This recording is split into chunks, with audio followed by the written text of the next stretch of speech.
They called it care when they moved me in. My daughter signed the papers like she was tucking me into a soft grave.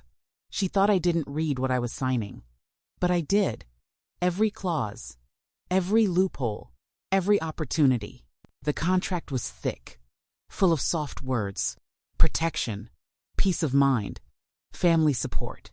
She smiled while the director walked her through it, nodding like they were building me a nest instead of a cage. I sat quietly, pen in hand, my name already printed neatly on every page. They thought I was confused, fading, helpless. But my eyes saw what they didn't, how they structured the transfer of assets, the management of my estate, the financial oversight assigned to my daughter under the guise of love. The administrator kept glancing at me like I was a child trying to follow adult conversation. They were all so careful, so rehearsed. My daughter squeezed my hand and whispered, "It's for your own good, Mom. You won't have to worry about a thing anymore." But I wasn't worried. I was reading. I watched the signatures stack, mine included, and I let them believe they were locking me away, wrapping me up like a task completed. What they didn't realize was that contracts work both ways. They built this cage with rules, and rules can be used by anyone who knows how to read them. They thought they were placing me somewhere safe from the world, but I wasn't being tucked away. I was being positioned, and while they smiled and slid my life across the table, I was quietly stacking my own pieces behind their backs. They thought I was done, but I wasn't done. I was documenting. I didn't grow up expecting much.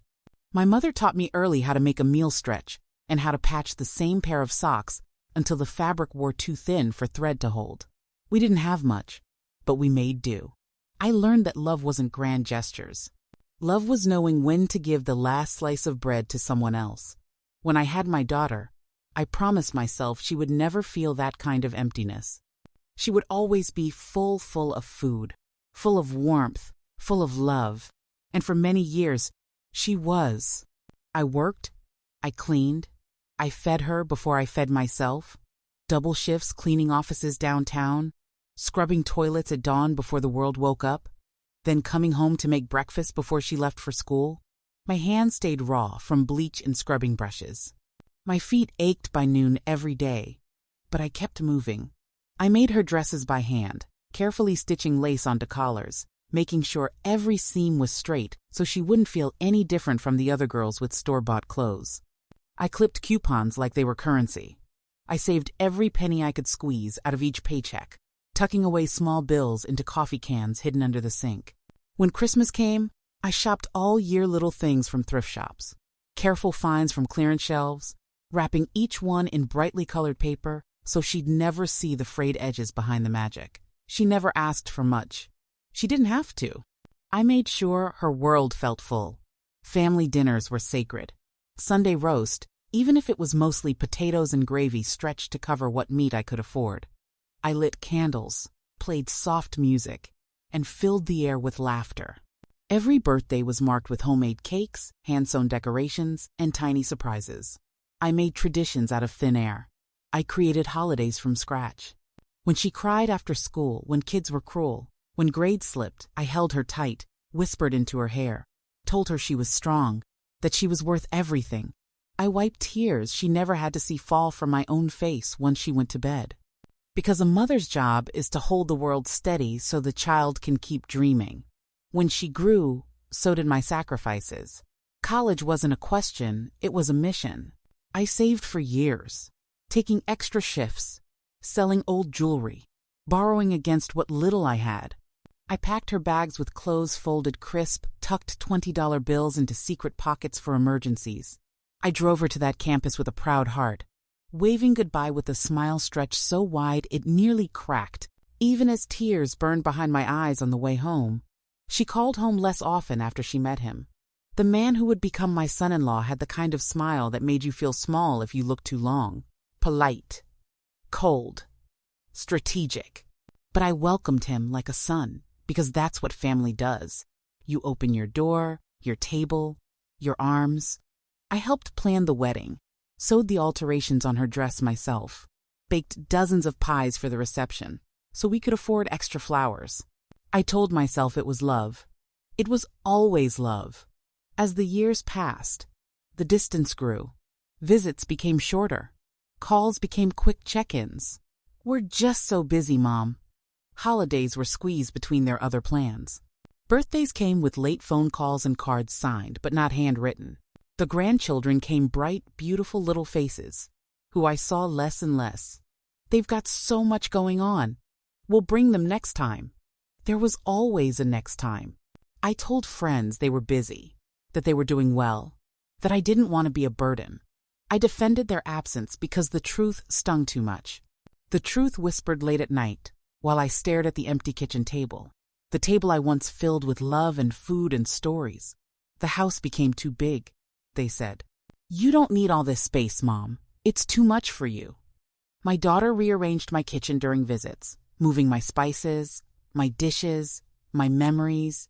She called it organizing. She called it helping.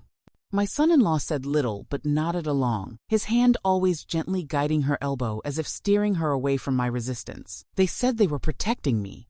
They said they were simplifying my life. But what they were doing was making room not for me, but for themselves, for their own comfort, for their own gain. I gave them everything. My years, my body, my heart. I poured my youth into building a life where my child would never feel the emptiness I once did. And when they thought my usefulness was gone, they began quietly dismantling that life piece by piece. Not with malice. With entitlement, as though my sacrifices were their inheritance, as though my love was a debt they were collecting. Now, sitting here in this facility, watching the carefully managed routine they've placed around me, I see it all clearly. They believe they've taken everything. My home, my independence, my choices, but they've misunderstood. I was never only the house, or the bank account, or the name printed on those papers they slid across the table. I was the hands that held them steady for decades, the voice that taught them love, the strength that built everything they now enjoy. And while they see me as fragile, as finished, they've missed what still burns quietly inside me. They think I'm done. But I am not done. Not even close. It started so gently I barely noticed, the way most storms do. The conversations shifted little by little. They no longer asked how I was sleeping, what book I was reading, whether I needed anything for the house. Instead, it became, "Have you thought about simplifying things, Mom?" My daughter started slipping those words in during every visit, like adding an extra spoonful of sugar to tea. "It's just too much for you, all this upkeep." My son-in-law would chime in, always calm, always logical. "The property taxes, the maintenance, it's too much to keep track of at your age. You deserve to relax." He said it like a compliment, as though I should feel proud that I'd earned the right to disappear from my own responsibilities. They asked about my accounts next, subtly. "Are you still managing your banking online, Mom? Do you remember all your passwords? We can help you consolidate things, make it safer, in case anything happens." The way they said anything happens landed heavy, but they dressed it up with nervous smiles and hands gently squeezing my arm. The legal talk followed. Just some light estate planning, my daughter said one afternoon, laying a folder of papers on my kitchen table, like it was a game we were about to play. It's really common at this stage of life. My son-in-law flipped through the documents. Durable power of attorney. Healthcare proxies, asset protection. The words swirled like polite threats. "You'd still have control, of course," he assured me. "We'd just be able to step in if anything got confusing down the road." Confusing. That's what they called aging. That's what they called me. I nodded then, smiled, signed where they pointed. Not because I trusted them fully, but because to question your own child's intentions feels like breaking a sacred vow you've held since their first breath. I told myself what any mother would. They love me. They're being responsible. They're just looking out for me. I repeated that lie to my friends at church when they raised their eyebrows at the changes. They're just being cautious. You know how complicated everything gets these days. It's not like when we were young. My voice sounded too bright even to my own ears. But at night, the doubts crept in. Quietly at first. I'd sit in the living room, the house dim, the air still.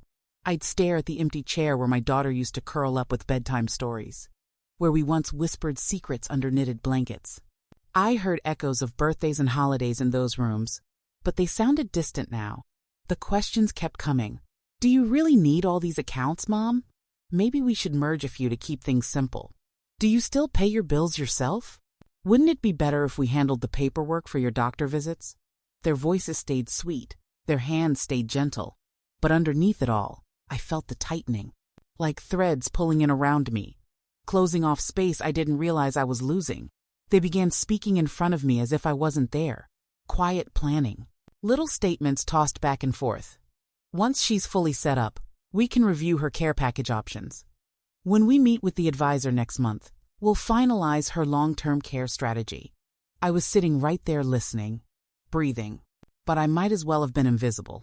The final blow came the day they brought me to tour the facility. My daughter called it a visit, but she had already arranged the meeting. The administrator shook my hand like a salesman, smiling too brightly, showing me polished brochures with staged photographs of cheerful elderly women playing cards, as if life itself could be preserved with pastel wallpaper and well-lit dining halls. It's not a nursing home, Mom. It's independent living. You'll have so much freedom. No stress, no worries. Her words were soft, but I felt the walls closing around me. Freedom dressed like confinement. I smiled. I nodded. I said, "It's beautiful, dear. You're so thoughtful." But deep inside, a hollow ache spread through my chest. They weren't protecting me. They were preparing for me. They were positioning themselves to take control before I even had the chance to ask for help. And yet, I defended them still. To my friends. To myself. Because to believe otherwise would mean accepting the truth that love doesn't always protect you. Sometimes it disarms you. But something inside me hardened that day. Not anger. Not yet. Just a quiet knowing. A quiet shift. Like the first rumble of distant thunder before the storm breaks. They thought they were setting things in motion. They didn't realize I had started paying attention. Watching. Recording. Planning. And for the first time, I stopped telling myself they were doing this for my good. I knew they weren't saving me. They were preparing to take everything. It happened all at once, though I know now it had been building for years. They called it transitioning, a word they used like a warm blanket to cover what was really happening. My daughter smiled as she spoke, her husband standing behind her like a shadow, nodding at every word. "You'll be safer, Mom. No more worrying about bills or house repairs. Everything's taken care of." I sat in my living room, as movers packed my life into boxes I hadn't approved. The house I poured my soul into, every wall I painted, every corner I cleaned, every plant I watered dismantled in a single afternoon. My kitchen cabinets, where I once hid cookie tins for my grandchildren, were emptied by strangers. My curtains, the ones I sewed by hand years ago, stuffed into donation bins. My dining room table, once filled with birthdays, holidays, and long conversations, loaded onto a truck like common furniture. I didn't cry. I couldn't. The shock was too thick for tears. I simply sat there, my hands folded neatly in my lap as they erased the world I built. "We sold the house, Mom," my daughter said cheerfully. "The market was right. The proceeds will cover everything. You don't have to worry about a thing now." The papers had already been signed months earlier, when I let them slip documents across the kitchen table, under the comforting disguise of planning, durable power of attorney, financial management, estate restructuring, all dressed as protection, all weaponized as control. The sale didn't require my permission anymore, just my signature, which they already had. My accounts were emptied next, not stolen in the way one imagines thieves operating in the dark, but drained with polite emails, professional titles, and cheerful financial advisors speaking the language of asset consolidation. "It's best to simplify at your stage of life, Mrs. Cole," they said. "It's all secure under your daughter's management now." Secure. That word landed like a slap I couldn't block. And then came the facility. "Not a nursing home," my daughter insisted. "Independent living with all the care you deserve." She said it like a gift, like she had found me a vacation package. The van ride there was silent. My suitcase sat beside me, packed with clothes she had selected, clothes that didn't feel like mine. My favorite armchair wasn't coming. My dishes, my books, My small keepsakes all stored for now. The staff greeted me with wide smiles and practiced gentleness. The lobby smelled of lavender and bleach. Soft music played through hidden speakers. "Welcome home, sweetheart," one nurse said as she led me down the long hallway. My new room was small, sterile, staged to look cheerful. The bed was theirs. The key was theirs. The name on the door was mine, but I no longer owned it. They called me Dear and Honey as they handed me my scheduled meal times, medication times, check-in times. I was an object on a chart, a fragile thing to be managed and monitored. Every decision already made for me. The thermostat was locked inside a clear plastic case. Too warm, too cold, it no longer mattered what I preferred. The window looked out over a parking lot, far from the garden I once spent my mornings tending. My daughter visited for the first few weeks. She brought me new sweaters, bright flower arrangements, and soft lotions. She called them little luxuries to make my new life comfortable. Each gift a silent confirmation that this was permanent, that my life, as I had known it, was no longer mine. My son-in-law handled the finances now, speaking through emails and occasional calls with facility management. "We're just making sure everything stays on track, Mom," he said. "You don't need to stress about any of that." The stress was never about the paperwork. It was about what they'd taken under the pretense of kindness. Neighbors stopped calling. Old friends offered awkward condolences, wrapped in polite smiles. "They love you, you know. They're just trying to take care of you," they'd say. I smiled back, always smiling, always nodding. But inside, I was standing on the edge of something sharp. Every evening, I sat by the window, watching the lights of cars pulling into the lot, listening to the low hum of televisions behind neighboring doors. My name was still attached to files, charts, medication lists. But my life had been handed over like a bank account closed for inactivity. They thought I would shrink here, that I would accept this soft prison because the walls were clean, the nurses were polite, and the meals arrived on time. They thought I was too old to resist, too tired to notice. But they misunderstood. I wasn't helpless. I was humiliated. I was paralyzed. Yes, but only for a time.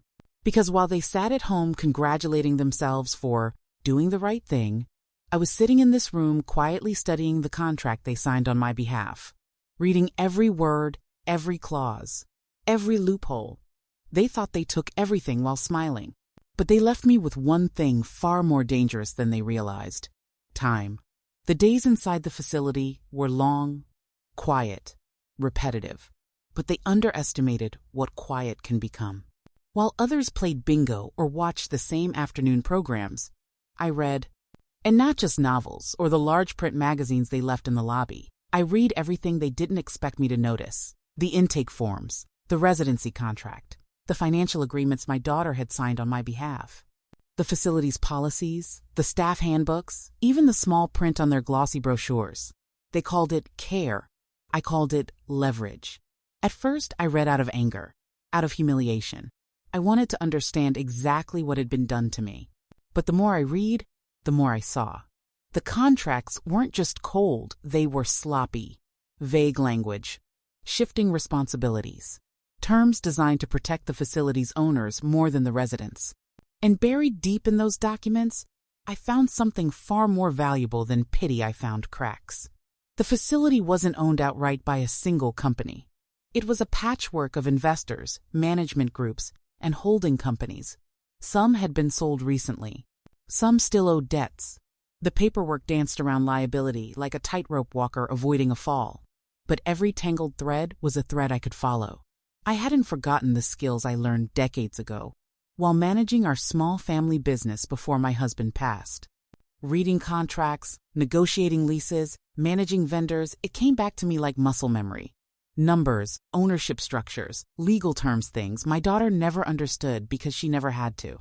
She thought being a caretaker meant she was the only one capable of reading fine print. The social worker here, younger, sharp, kind, noticed my reading early on. She asked me gently one afternoon, "You're reading facility policy?" I smiled. You never know when knowledge might come in handy.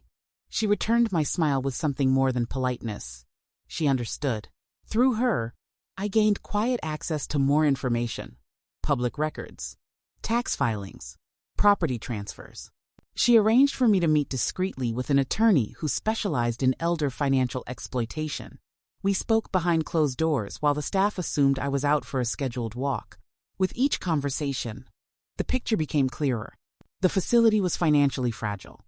Recent ownership changes left it exposed. Lawsuits were quietly settled. Vendor contracts renegotiated.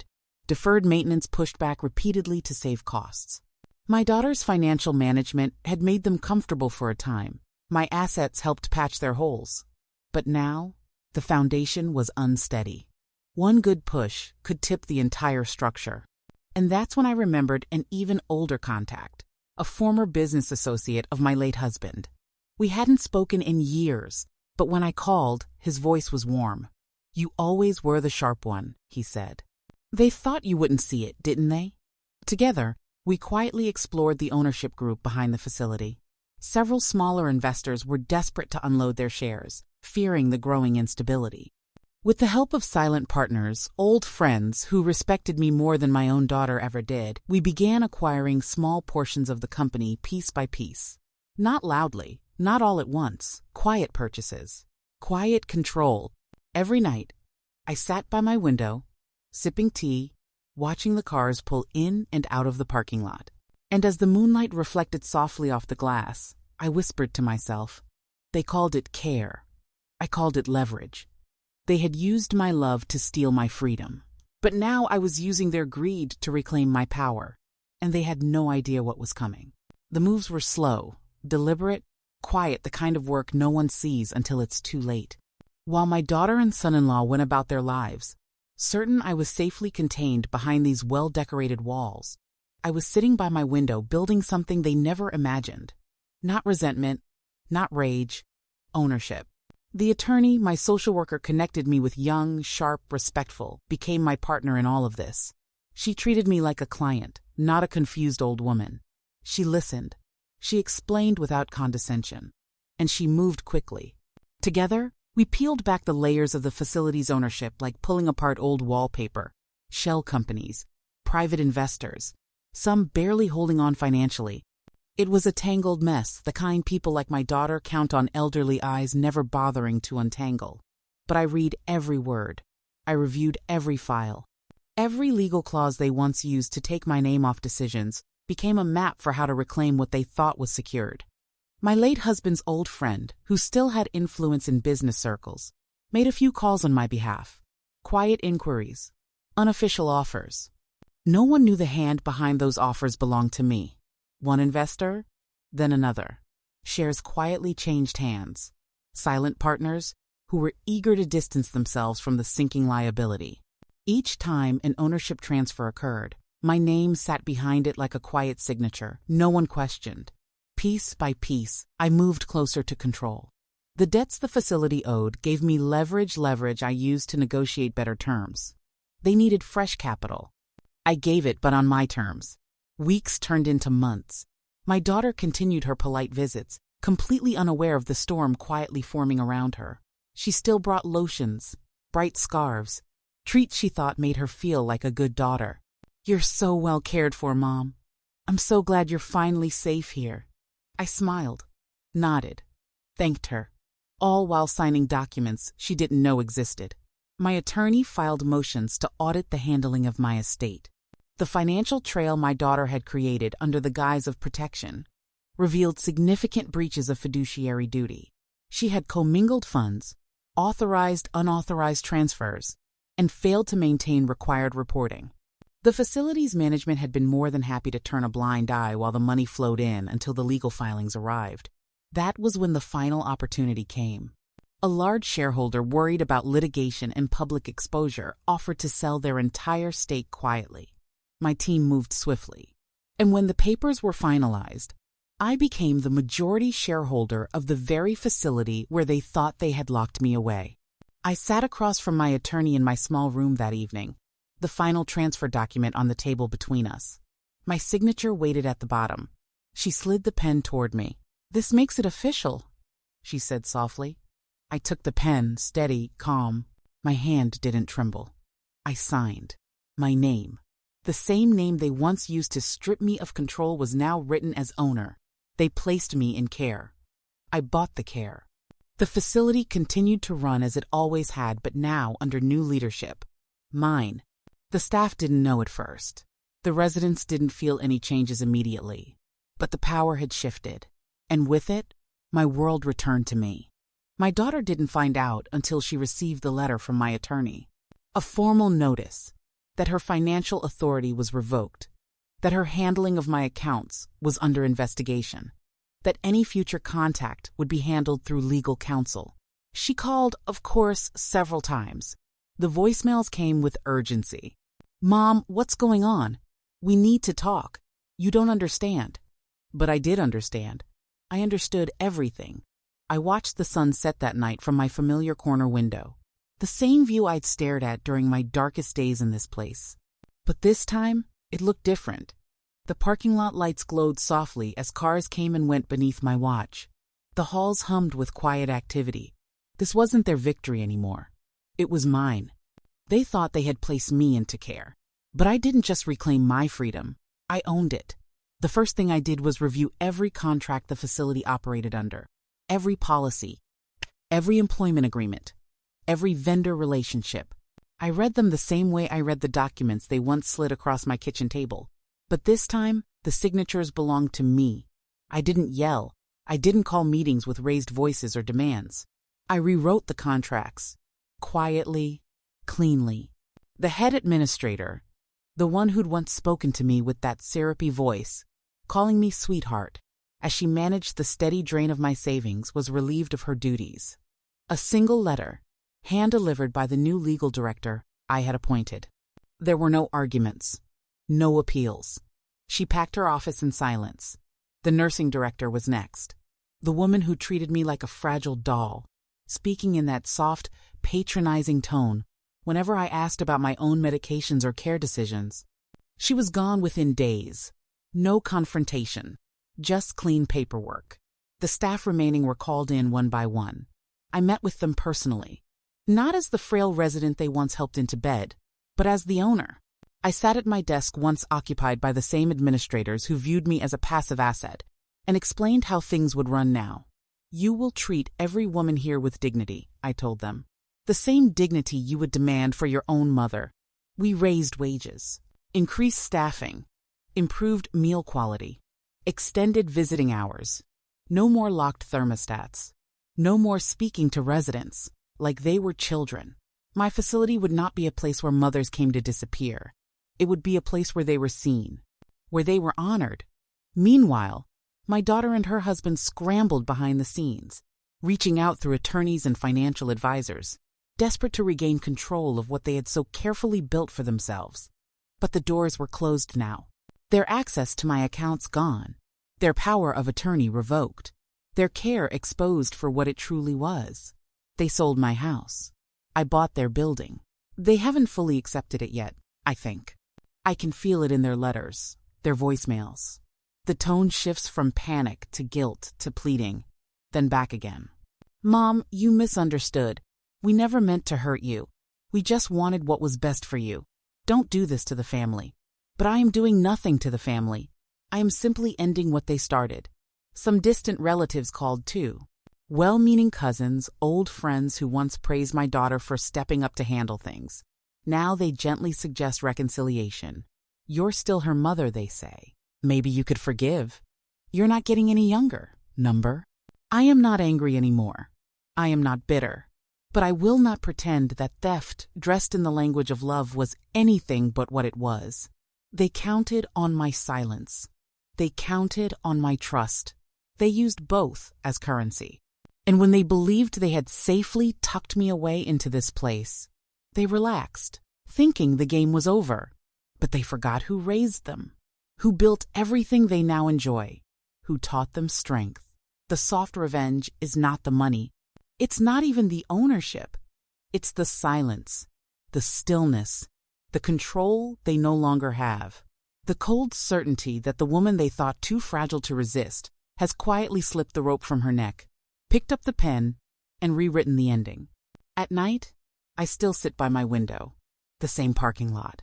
the same oak tree, swaying gently in the wind. But now, every car that pulls in, every staff member who clocks in, every piece of paper that moves through this facility, all of it flows under my watch. They sold my house. I bought their building. And I did it without ever raising my voice. The calls started coming before the ink had fully dried. My daughter's name flashing on the screen, over and over again. Morning, afternoon, evening. First came the voicemails. Her voice bright and falsely cheerful. "Mom, we just want to talk. There's been so much confusion. Let's sit down and clear the air." I didn't pick up. Then came the emails. Long, careful letters filled with carefully chosen words, not quite apologies, but dressed like them. "We never intended to hurt you. You misunderstood our intentions. We were just trying to protect you. Protect me." I read them quietly, one by one, deleting each after a single pass. My attorney monitored them, kept records. But I had no need to respond. Their words were not for me. They were for themselves, for their guilt, for their panic, for the house they could no longer claim, for the accounts they no longer controlled, for the building they never thought I would own. The letters shifted in tone as the weeks passed, from apologies to justifications, from concern to veiled anger. "You've frozen us out. The children miss you. You're punishing the family for a misunderstanding." But there was no misunderstanding. There was only what they had done. Then the extended family joined in. Cousins who never visited. Friends from church who once nodded politely when I spoke of my wonderful daughter. They called with soft voices, loaded with concern. "She's still your daughter," they said. "Family is all we have at the end." At the end. That's what they see when they look at me. An ending. A woman closing out her years with too much pride, too stubborn to forgive. But I don't feel like I'm at the end. I feel more alive than I have in years. For so long, I waited for their voices, hoping they would check in, visit, invite me into their busy lives. I excused their absence for years. I told friends they were busy, told myself it was normal. But when I became useful, when my money, my house, my name on the documents served their plans, suddenly they were attentive again. Planning, managing, smiling. And when they had taken everything, they left me here. Safe, cared for, protected. They cared when I was weak. I care for myself now. The facility runs better than it ever has. My policies protect the women who sit at my dining table, who gather for morning walks, who quietly hold their own stories of sacrifice and quiet betrayal. We've built a circle here, not of victims, but of survivors. Not of women who rage, but women who endure. My daughter hasn't called in a few weeks now. My son-in-law hasn't dared reach out directly. I imagine they sit in their house, the house they once thought they'd inherit, and wonder how their plan unraveled so completely. The truth is simple. They never expected me to fight. They never believed I would read, that I would question, that I would plan. They thought they placed me in care. But I care for myself now. The calls still come sometimes, but the phone stays silent. I let it ring. I let the voicemail stack. I let the guilt build wherever they choose to carry it. It doesn't belong to me anymore. I sit by my window, tea in hand, the evening sun casting warm light across the oak tree outside. The same tree that stood there on the day they first brought me here. It stands still. And so do I. Not bitter, not angry, just free. The mornings are mine now. They begin slowly, with the soft warmth of sunlight filtering through my window. The same view. But everything feels different because this time, I chose to be here.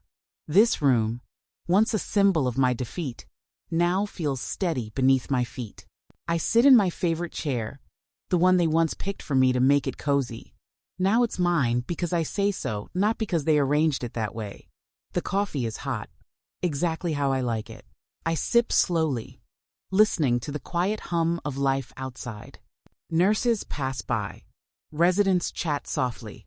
The shuffle of slippers against polished floors blends with the distant sound of someone playing an old song on the piano in the lounge.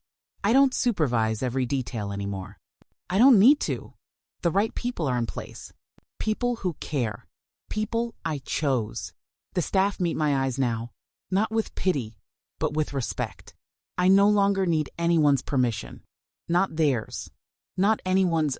For years, I tried so hard to stay useful, to stay needed. I worried that if I wasn't offering something, money, guidance, presence, they would forget me. And in the end, they did. They forgot who I was while I was still standing in front of them. They saw my age and thought it meant I was done. But maybe I was never the fool. I was learning. Every conversation, every carefully worded suggestion, every document they placed in front of me, thinking I couldn't understand. I was watching them arrange my life like furniture they no longer wanted but couldn't yet throw out. They mistook my love for weakness, my trust for blindness, my silence for surrender. But I wasn't lost. I was learning. I think of my daughter sometimes, of how easily she slipped into the role of manager, decision-maker, gatekeeper, how gently she folded betrayal into care. I wonder if she sits at her kitchen table now, wondering how it all unraveled. But I feel no bitterness. I carry no anger. I've set those weights down. They don't belong to me anymore. There's a quiet kind of power in knowing you no longer seek anyone's approval, that their absence no longer stings, that you no longer wait for a knock, a call, a card. This room they gave me is mine, and so is everything behind its door. The days pass peacefully now. I walk the halls with steady steps, not under anyone's care, but under my own authority. I speak softly with the other women here, women who have found strength in my story, in their own stories. We share small laughs, long silences, and understanding glances that say everything words cannot. I was never erased, never powerless. The world tried to tuck me away, but I expanded inside this space. And every morning, as I sit in my chair by the window, coffee in hand, watching the soft pink sky break into day, I whisper the truth they never saw coming. They thought I was lost. I was learning. It started with a single conversation. A gentle voice at the lunch table, Margaret, 2 tables over, whose daughter had recently taken over her finances. She spoke quietly, not bitterly, but with that same worn sadness I once carried.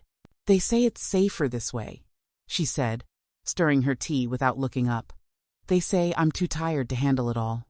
I listened. I nodded.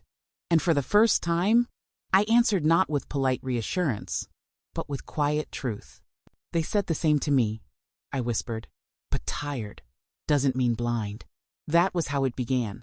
Not a formal meeting, not a support group with flyers or schedules, just small conversations, blooming softly across the dining hall, during morning walks, in the quiet hours after dinner. Little by little, women came forward with their stories. All different, yet all the same. Children who wanted to help. Spouses who quietly assumed control. Well-meaning professionals who spoke in legal language so thick you couldn't breathe inside it. We formed a circle quiet, steady, never official. No need for signs or declarations. Just understanding. We shared what we knew. We taught each other how to read the contracts they place in front of us when we're most vulnerable. We reviewed one another's documents, underlined words that should never be agreed to, and marked the fine print that hides the real danger. They underestimate us because we don't shout, "I told them," but we sign. And signing is power.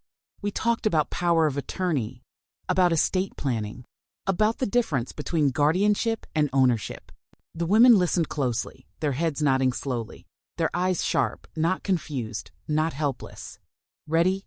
With the help of my attorney, we arranged for a trusted legal advisor to quietly visit the facility once a month. She met privately with any woman who requested it, free of charge. No paperwork slid across tables under family pressure. No signatures collected in moments of exhaustion or guilt.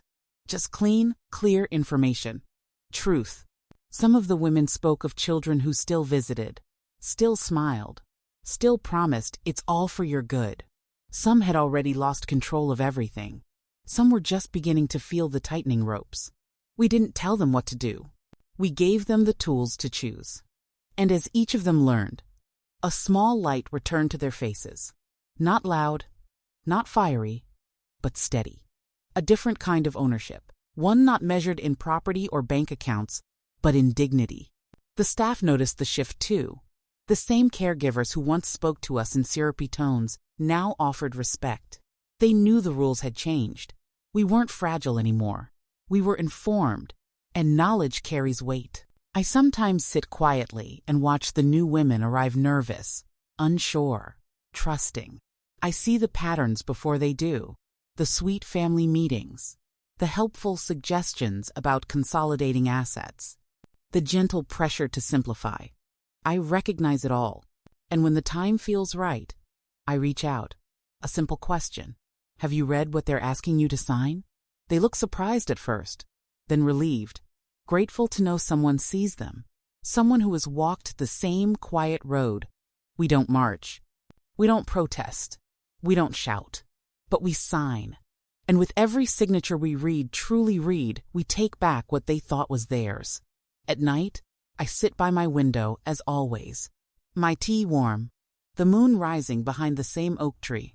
But now, I see more than my own reflection in the glass. I see Helen, Margaret, Ruth. I see every woman who sits a little taller because she learned she was never as powerless as they made her feel. The facility they thought would become my quiet grave has become something else entirely. A school, a sanctuary, a circle of women who refuse to be tucked away, who refuse to be erased beneath the soft language of care. There are more of us than they know, and we are not done. The final meeting with my attorney was quiet. No celebration, no handshakes, no raised voices, just papers laid neatly on the table between us. My signature waited at the bottom of each one, the last signatures of my long life, but the first ones that truly belonged to me. I reviewed every page slowly, not because I was confused, because I was deliberate. The same deliberate care I once used to fold tiny sweaters for my daughter, to stretch meals across long weeks, to clip coupons and patch school uniforms. Care was always my language. They twisted it into control. Now I was reclaiming it. My will was updated in full. My daughter and her husband, who once managed my life like it was a business acquisition, were nowhere in those pages. Their names didn't belong there. The ones who fed themselves with my trust would receive nothing. I left no explanations, no apologies, no angry letters. Only absence. Instead, my estate would live on exactly where it was needed. A permanent fund, established for elder women's care protections. Legal counsel. Financial education. On-site advocates planted directly inside facilities like this one woman who would sit quietly beside others like me, reading every clause, every word, before any pen touched paper. Because sometimes protection doesn't come from family. Sometimes it comes from the women who've survived what others don't dare to say aloud. There were the letters, too, folded carefully into cream envelopes, sealed and packed to be delivered long after I'm gone. Letters to young women, granddaughters, nurses, aides, caregivers, social workers who will one day find themselves standing at the edge of someone's fading independence. You may love them, but love isn't ownership. You may be tired, but convenience is not justification. You may want to help, but help should never require silence. These letters will arrive like soft whispers long after my hands are gone, and I hope they read them when they need them most. My attorney glanced at me after I signed the final page. "It's done," she said. I nodded. It was always going to be. Outside my window, the same oak tree swayed gently in the late afternoon light. The facility buzzed softly, staff walking the halls. Residents gathered for their card games, aides offering afternoon snacks. The same place, the same routine, but no longer the same story. They called it care. I called it a contract. The family who once wrapped my life in ribbons of polite betrayal, who spoke of my decline as they quietly redirected my future, now sits on the outside of every decision. They erased me from their hearts. I signed myself into history. And not as the fragile woman they once managed, not as the helpless elder they thought they contained, but as the author of my own ending. I sit in this room by choice now, in control, free. And as the sun sets each evening, casting long, warm beams across the floor, I sip my tea and smile at the simple, final truth. They thought they wrote the story, but my name is on the contract.